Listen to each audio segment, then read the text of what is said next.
Janata party రాష్ట్ర కార్యవర్గ సభ్యులు బోగస్ శ్రావణి గారు మనతో పాటు ఉన్నారు. ఇప్పుడు కిషన్ రెడ్డి గారు ఈ ప్రెస్ కాన్ఫరెన్స్ తీసుకుంటారు.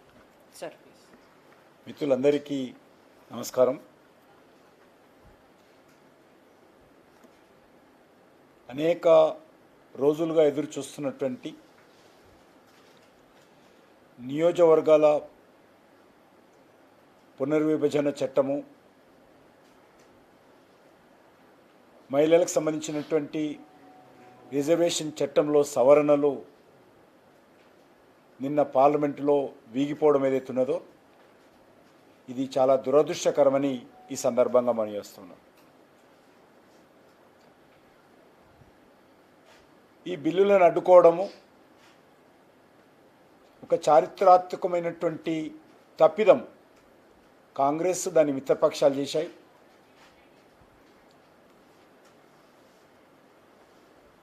ఇది చరిత్రలో చిరస్థాయిగా మహిళా ద్రోహులుగా ప్రతిపక్ష పార్టీలు నిలిచిపోతాయి.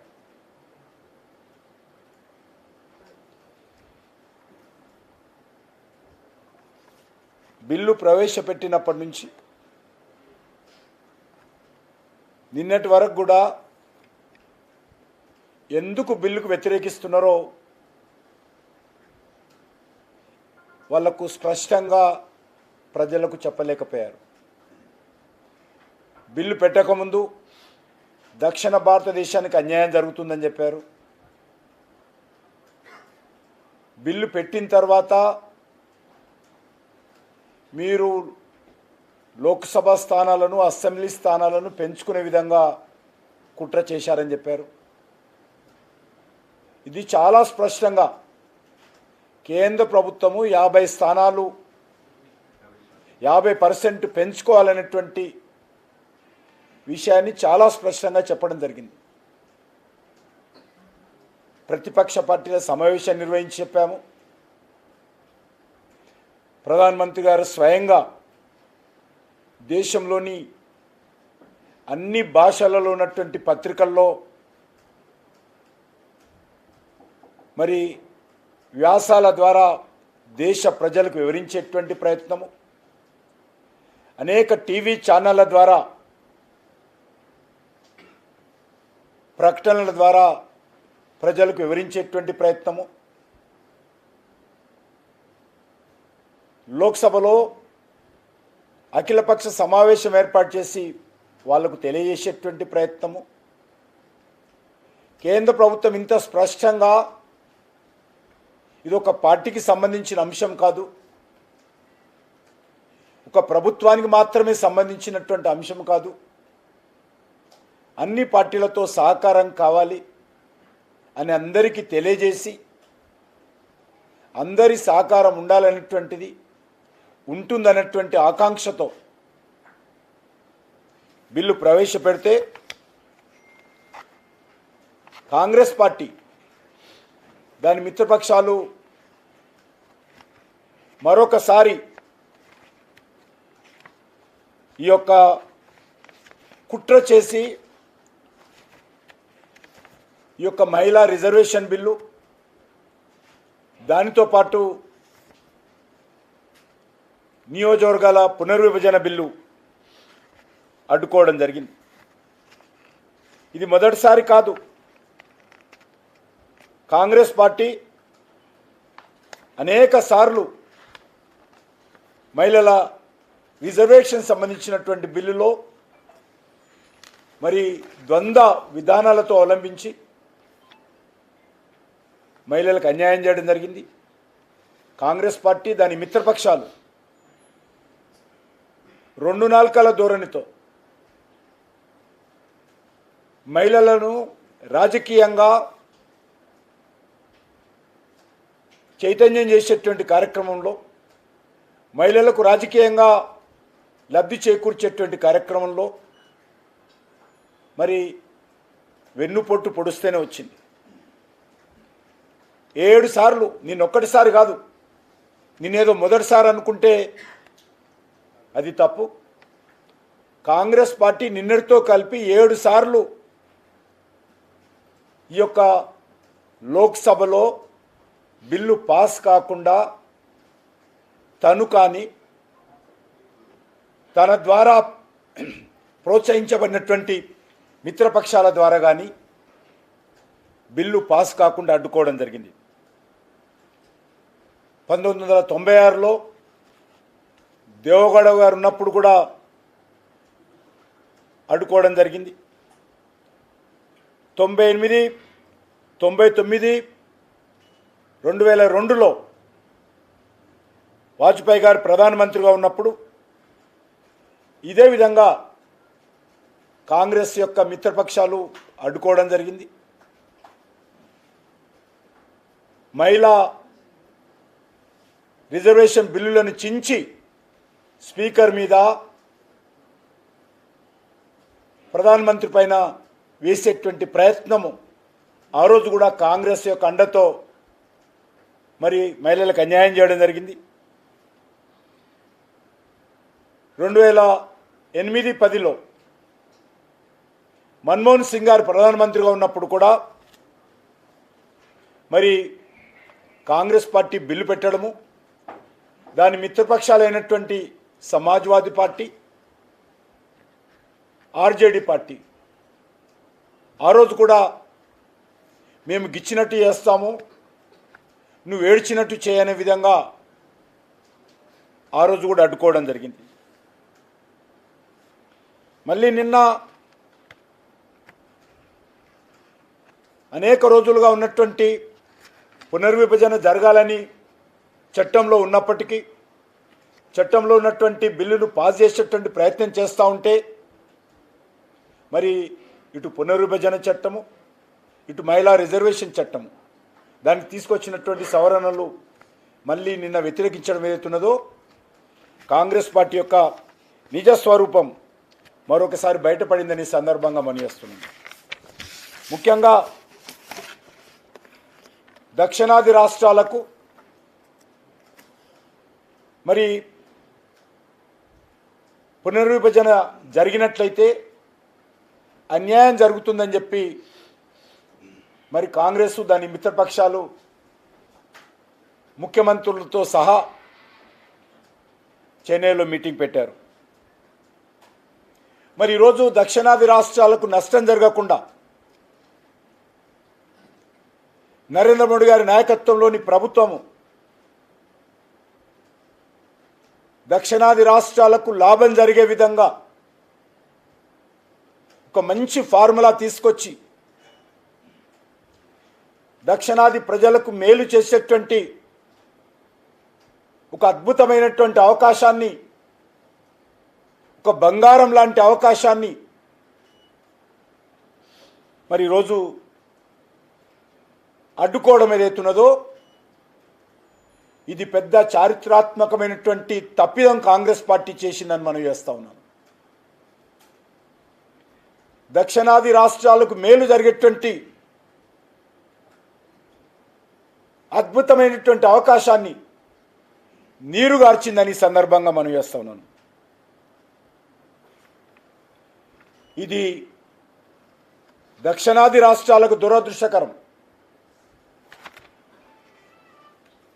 మోడీ గారి పైన ద్వేషంతో కానీ, భారతీయ జనతా పార్టీ మీద ద్వేషంతో కానీ గత 3 పార్లమెంట్ ఎన్నికల్లో వరుసగా ఓడిపోతున్నామనేటువంటి బాధతో కానీ,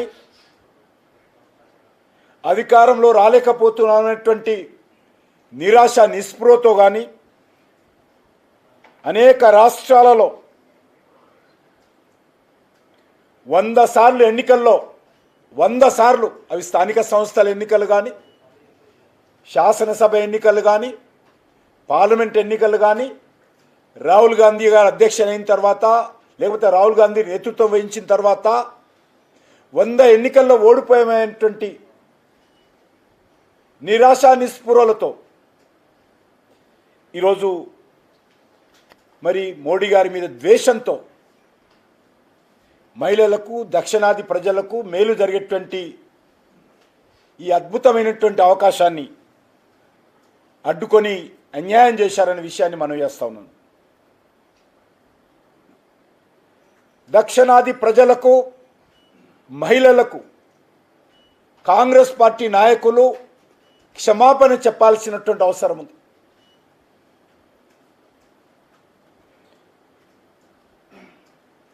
రాజకీయపరమైనటువంటి ద్వేషంతో దక్షిణాది ప్రజలకు నష్టం చేశారు నిన్నటి బిల్లులను అడ్డుకోవడం ద్వారానే మనం చేస్తా ఉన్నాం. ముఖ్యంగా రేవంత్ రెడ్డి, కేసీఆర్ తెలంగాణకు జరిగేటువంటి లాభాన్ని, సీట్ల పెంపకాన్ని కూడా వాళ్ళు కూడా అడ్డుకున్నారు. ఈరోజు రాజకీయాలలో రావాలనేటువంటి మహిళామణులకు, చట్టసభల్లో ప్రవేశించి దేశానికి ప్రజలకు సేవ చేయాలనుకున్నటువంటి మహిళలకు, అదేవిధంగా అనేక రాజకీయ పార్టీల్లో అవకాశాలు రాకుండా మరి చట్టసభల్లో ప్రవేశించాలనేటువంటి ఉత్సాహం ఉన్నప్పుడు కూడా ముందుకు రాలేకపోతున్నటువంటి యువతకు, విద్యావంతులకు వాళ్ళ ఉత్సాహం పైన నిన్నటి 2 బిల్లులను ఓడించి నీళ్లు చల్లారని సందర్భంగా మనం చేస్తున్నాం. వాళ్ళ భవిష్యత్తు పైన నీళ్లు చల్లారు. ఈరోజు అనేక మంది బడుగు బలహీన వర్గాల కుటుంబాల నుంచి వచ్చినటువంటి వాళ్ళు, మహిళలు కావచ్చు, యువత కావచ్చు, వర్తమాన రాజకీయాల్లో చేరినటువంటి వాళ్ళు కావచ్చు, వాళ్ళందరి యొక్క ఆకాంక్షలను మరి నిన్న బిల్లులు అడ్డుకోవడం ద్వారా మోసం చేశారని సందర్భంగా మనం చేస్తున్నాను. ఇంతకుముందు చెప్పినట్టు 100 ఎన్నికల్లో ఓడిపోయినటువంటి రాహుల్ గాంధీ నేతృత్వంలో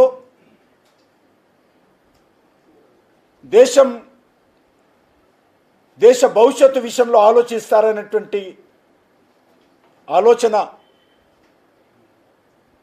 ఎవరికి లేదు. గత కొన్ని రోజులుగా చూస్తూ ఉన్నాం. రాహుల్ గాంధీ అవలంబిస్తున్నటువంటి విధానం, ఆయన తీసుకుంటున్నటువంటి నిర్ణయాలు, ఆయన చేస్తున్నటువంటి ప్రకటనలు పూర్తిగా దేశానికి వ్యతిరేకంగా, దేశం యొక్క ఇంట్రెస్ట్కు వ్యతిరేకంగా ఆయన వ్యవహరిస్తూ ఉన్నారు.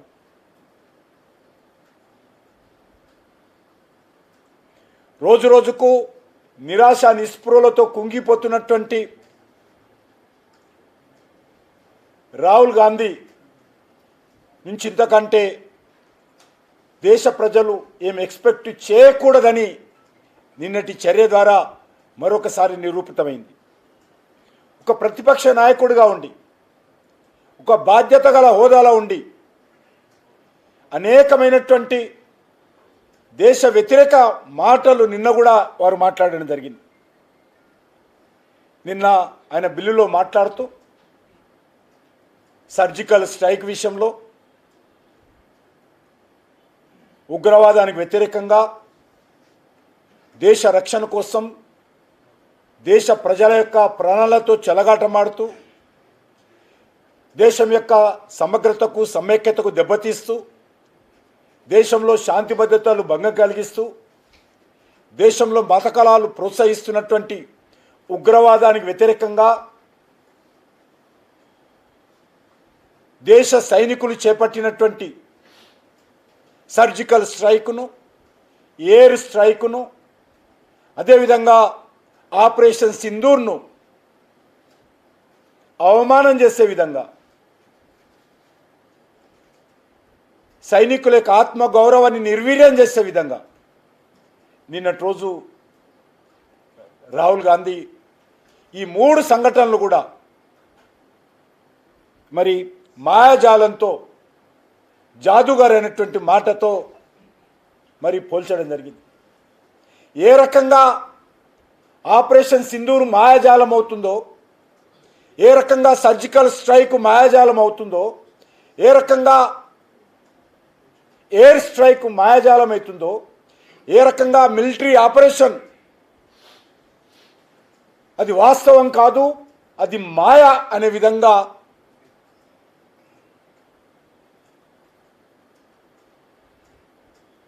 పాకిస్తాన్ ఉగ్రవాదుల మీద ఉక్కు పాదం మోపినటువంటి అద్భుతమైనటువంటి సాహసం ప్రదర్శించినటువంటి సైనికులను అవమానం చేసే విధంగా నిన్నటి బిల్లులో మాట్లాడారు. మనకందరికీ తెలుసు ఉగ్రవాదం మీద మన సైనికులు ఏ రకంగా వీరోచితమైనటువంటి పోరాటాన్ని చేసి ఈరోజు దేశంలో పాకిస్తాన్ ఐఎస్ఐ ఉగ్రవాద కార్యక్రమాలు కానీ, దేశం యొక్క భారత సైనికుల యొక్క శక్తి కానీ ఏ రకంగా ప్రపంచానికి చాటి చెప్పారో ఈ 3 సంఘటనల ద్వారా మనమందరం స్వయంగా చూశాం.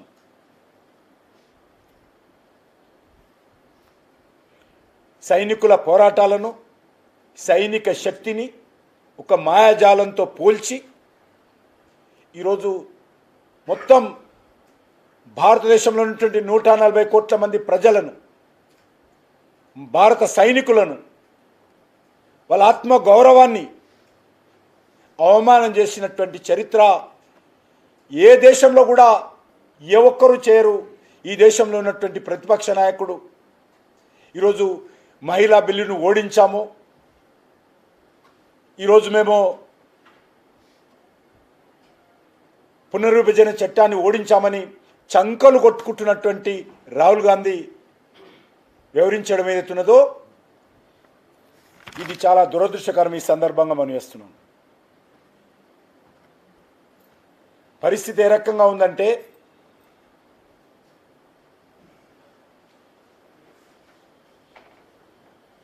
కాంగ్రెస్ పార్టీకి మార్గదర్శకుడు తెలంగాణలో, కాంగ్రెస్ పార్టీకి అత్యంత సన్నిహితుడైనటువంటి అసదుద్దీన్ ఓవైసీ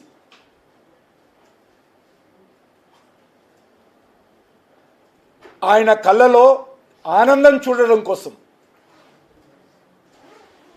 రేవంత్ రెడ్డి, రాహుల్ గాంధీ ఈ యొక్క బిల్లును అడ్డుకోవడం జరిగింది. 30 కోట్ల మంది దక్షిణ భారతదేశానికి సంబంధించినటువంటి ప్రజల యొక్క ఆకాంక్షలకు మరి ఈరోజు అన్యాయం చేయడం జరిగింది. అసదుద్దీన్ ఓవైసీ కళ్ళలో సంతోషం చూడడం కోసము 70 కోట్ల మంది మహిళల కళ్ళలో ఈరోజు మట్టి కొట్టాలని సందర్భంగా మనం చేస్తున్నాం.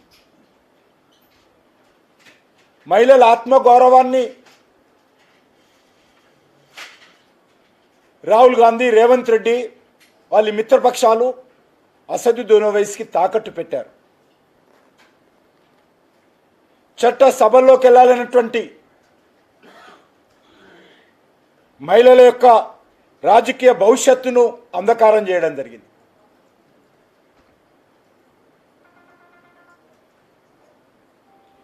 ఇది బీజేపీదో, నరేంద్ర మోడీ గారిదో, కేంద్ర ప్రభుత్వాన్ని మాత్రమే ఓటమి కాదు. ఈ దేశంలో ఉన్నటువంటి 70 కోట్ల మంది మహిళలకు సంబంధించినటువంటి ఓటమని మనం వేస్తున్నాం. సుమారు 30 కోట్ల మంది దక్షిణ భారతదేశానికి సంబంధించినటువంటి ప్రజల ఓటమని మనం వేస్తా ఉన్నాను.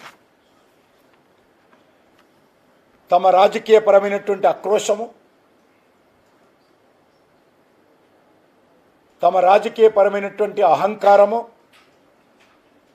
తమ రాజకీయపరమైనటువంటి స్వార్థము, తమ రాజకీయపరమైనటువంటి కక్ష, రాజకీయపరమైనటువంటి దుందుడుకు విధానంతో ఈరోజు దక్షిణ భారత ప్రజలకు, దేశ మహిళలకు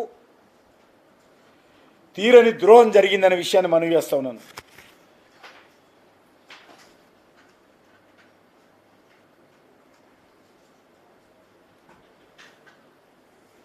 ఈరోజు ముఖ్యమంత్రి మాట్లాడుతూ బీజేపీకి మహిళా అధ్యక్షురాలిని చేశారా అని అంటాడు. నేను మొన్న కూడా చెప్పాను, ఆయన తలా తోక లేకుండా మాట్లాడతాను. నేను ఒకటే అడుగుతా ఉన్నాను, 1948 సెప్టెంబర్ 17 నుంచి ఈ దేశం తెలంగాణ రాష్ట్రంలో సుమారు 60 సంవత్సరాల పాటు కాంగ్రెస్ పార్టీ పరిపాలన చేసింది కదా, ఏ రోజైనా ఒక మహిళా ముఖ్యమంత్రి చేశారో చెప్పాలి. మరి భారతీయ జనతా పార్టీ 33% ఈరోజు భారతీయ జనతా పార్టీలో ఉన్నటువంటి పదవులకు అందిస్తున్న విషయాన్ని ఈ సందర్భంగా స్వతంత్రంగా ముందుకొచ్చి స్వచ్ఛందంగా ముందుకొచ్చి మేము 33% స్థానాలు మహిళలకు ఇస్తున్నాం. మరి మీరు ఏ రోజైనా ఇన్ని సంవత్సరాలుగా తెలంగాణలో ముఖ్యమంత్రిగా మీరు పరిపాలన వెలగబెట్టారు కదా మీ పార్టీ, నువ్వు అప్పుడు లేవనుకో పార్టీలో, మరి ఏ రోజైనా మహిళా ముఖ్యమంత్రి చేశారా? పోనీ ఏ రోజైనా బీసీ ముఖ్యమంత్రి చేశారో చెప్పాలి. స్వాతంత్రం వచ్చినప్పటి నుంచి ఇప్పటి వరకు ఏ ఒక్క రోజైనా బీసీ ముఖ్యమంత్రి చేసిన ముఖమా ఈరోజు కాంగ్రెస్ పార్టీది తెలంగాణలో అడుగుతా ఉన్నాను. బీసీల గురించి మహిళల గురించి మాట్లాడే నైతిక హక్కు ఉందా చెప్పాలి ఈరోజు.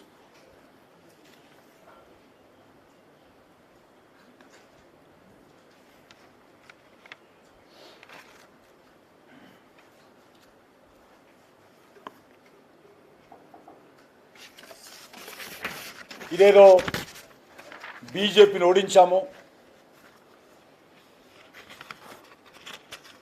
మీరు పార్లమెంటులో ఓడించవచ్చు, కానీ ప్రజాక్షేత్రంలో 100 ఎన్నికలు మేము గెలిచాము.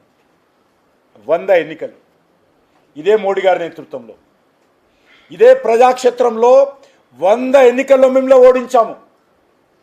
అది గ్రామ పంచాయతీ సర్పంచ్ నుంచి మొదలు పెడితే రాష్ట్రపతి ఎన్నికల వరకు అన్ని ఎన్నికల్లో వరుసగా ఈ దేశ ప్రజల యొక్క సహకారంతో, దేశ ప్రజల యొక్క ఆశీస్సులతో, నరేంద్ర మోడీ గారి నేతృత్వంలో, ఇదే రాహుల్ గాంధీ నాయకత్వంలో ఉన్నటువంటి కాంగ్రెస్ పార్టీని చిత్తుగా ఓడించాము. భవిష్యత్తులో మరింత చిత్తుగా మీ పార్టీని ఓడిస్తాము. తెలంగాణతో సహా, కర్ణాటకతో సహా, హిమాచల్ ప్రదేశ్తో సహా కాంగ్రెస్ పార్టీ నామరూపాలు లేకుండా ఓడిస్తామన్న విషయాన్ని సందర్భంగా మనం చేస్తున్నాను. నేనొక్కని నా మాట కాదు, ఇది ఈ దేశంలో ఉన్నటువంటి 70 కోట్ల మంది మహిళల మాట, 30 కోట్ల మంది దక్షిణ భారతీయుల మాట. ఎందుకంటే దక్షిణ భారతదేశానికి సంబంధించినటువంటి పార్లమెంటు సీట్ల పునర్విభజనలో ఇంతకంటే మేలైనటువంటి పథకము ఇంకొకటి లేదు. ఈరోజు జనగణన పూర్తయితే అనేక రకాల సమస్యలు వస్తాయి. దక్షిణ భారతదేశానికి అన్యాయం జరుగుతుందని మీరు మాట్లాడారు కదా, ఆ అన్యాయాన్ని ఈరోజు దృష్టిలో పెట్టుకొని న్యాయం జరగాలనేటువంటి తపనతో, ఆతృతతో, ఆవేదనతో, ఆకాంక్షతో నరేంద్ర మోడీ గారి ప్రభుత్వం దక్షిణ భారతదేశానికి మేలు చేసేటువంటి ఈ ప్రయత్నం చేస్తే మీరు అడ్డుకొని పెద్ద పొరపాటు దక్షిణ భారతదేశ ప్రజలకు చేశారు. పూడ్చనటువంటి పొరపాటు కాంగ్రెస్ పార్టీ, రాహుల్ గాంధీ చేశారు. ఈరోజు చంకలు కొట్టుకోవడం కాదు, దక్షిణ భారతదేశ ప్రజలకు భవిష్యత్తులో జవాబు చెప్పాల్సినటువంటి బాధ్యత మరి ఈరోజు రాహుల్ గాంధీకి ఉంటుంది, కాంగ్రెస్ పార్టీకి ఉంటుంది. ఏ రకంగా ఈరోజు కేరళలో 20 సీట్ల నుంచి భవిష్యత్తులో 30 సీట్లు పెరుగుతాయో చెప్పండి మీరు.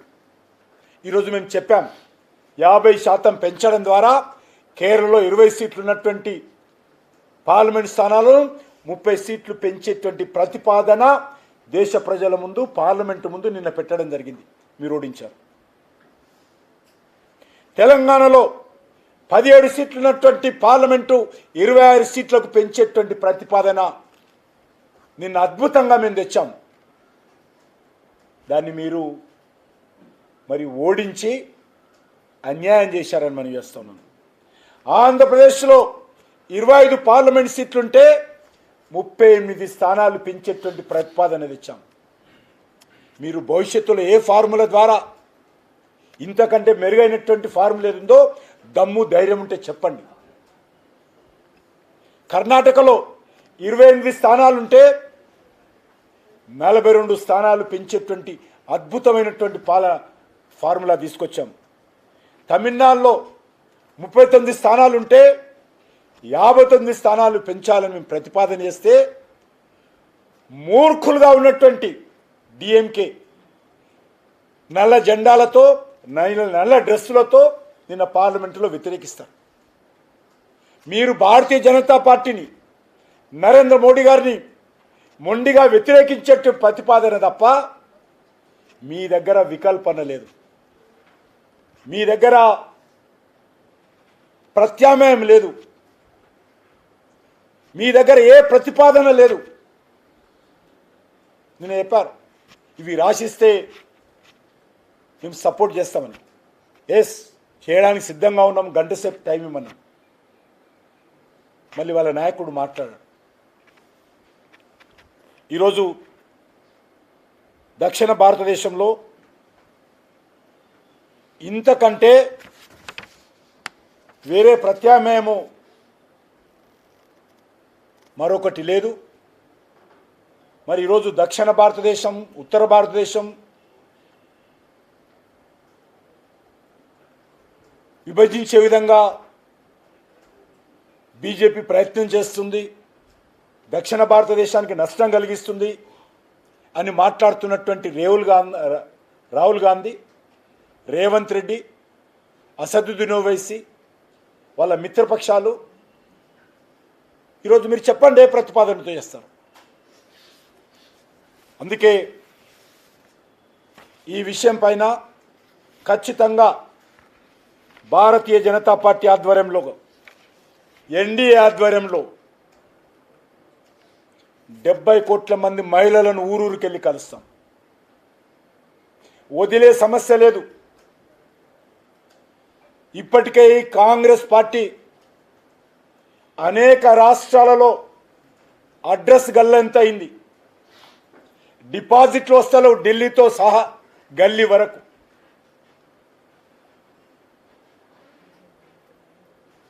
మహిళలు ఎదురు తిరిగితే, మహిళలు చైతన్యమైతే, నిన్న ప్రధానమంత్రి గారు స్వయంగా చెప్పారు, మహిళలు ఎదురు తిరిగితే కాంగ్రెస్ పార్టీకి ఏ రకమైనటువంటి వ్యతిరేకత వస్తుందో భవిష్యత్తులో చూస్తారని సందర్భంగా మనం చేస్తున్నాను. నేను ఈరోజు దక్షిణ భారతదేశం గురించి వకాల్తా తీసుకున్నటువంటి కొన్ని రాజకీయ పార్టీలకు మనవి చేస్తా ఉన్నాను. భారతీయ జనతా పార్టీ కూడా దక్షిణ భారతదేశంలో రాజకీయాలు చేస్తుంది. మేమేమో మీకు అప్పగించి మేమేదో ఉత్తర భారతదేశాన్ని పరితం అనుకుంటే మీరు పప్పులో కాలేసినట్టు. ఖచ్చితంగా దక్షిణ భారతదేశంలో ఊరు వాడ భారతీయ జనతా పార్టీ జెండా పైకెత్తుతాము. ఇప్పటికే అనేక రాష్ట్రాల పరిస్థితి ఉన్నది.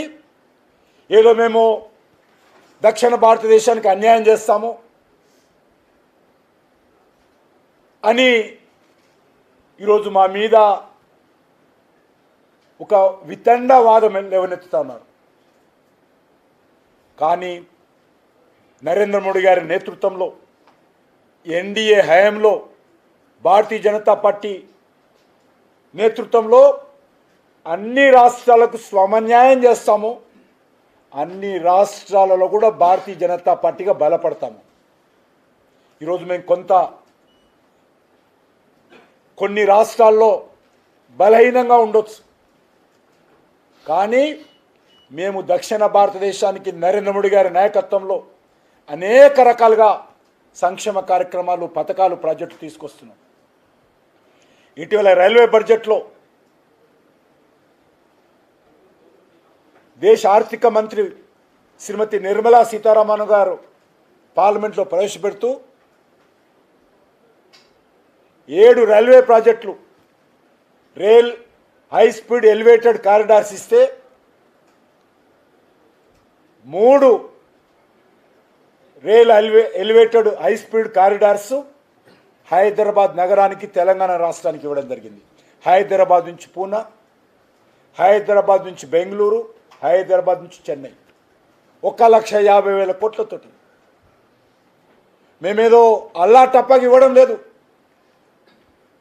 దక్షిణాదిలో బలపడాలని, దక్షిణాది యొక్క ప్రజల యొక్క మద్దతు కూడగట్టాలని, దక్షిణాదిలో ఈ కుటుంబ రాజకీయాలకు వ్యతిరేకంగా భారతీయ జనతా పార్టీ బలపడాలని మేము ఆలోచన చేస్తున్నాం తప్ప ఏదో సీదా సాధగా మేమేమీ ఆలోచన చేయడం లేదు. మీకు వదిలేసే ప్రసక్తి లేదు. ఈరోజు మీరు దక్షిణాది ప్రజలకు జవాబు చెప్పుకోవాల్సినటువంటి బాధ్యత, సంజాయిషి చెప్పుకోవాల్సినటువంటి బాధ్యత.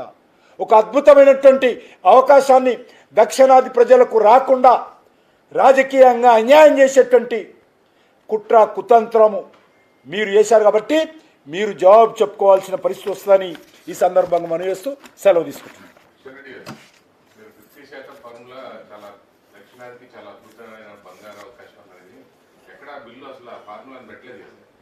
పెడతాం, పెట్టడం అన్ని ఎప్పుడు బిల్లులో ఉండదు. అది బిల్లు జనరల్గా ఉంటుంది, గైడ్ లైన్స్లో వస్తుంది.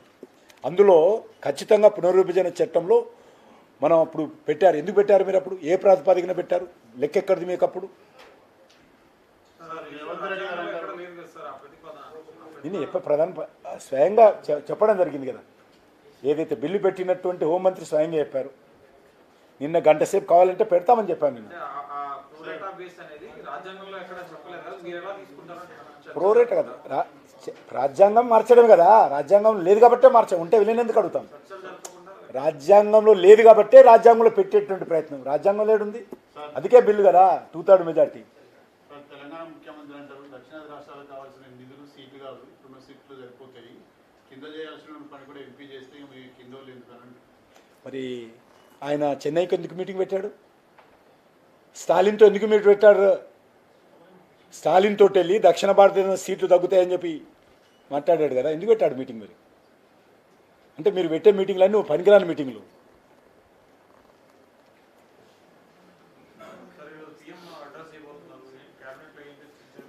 వినండి, ఈరోజు క్యాబినెట్లో కేంద్ర ప్రభుత్వ ఉద్యోగస్తులకు 2% డిఏ పెంచడం జరిగింది.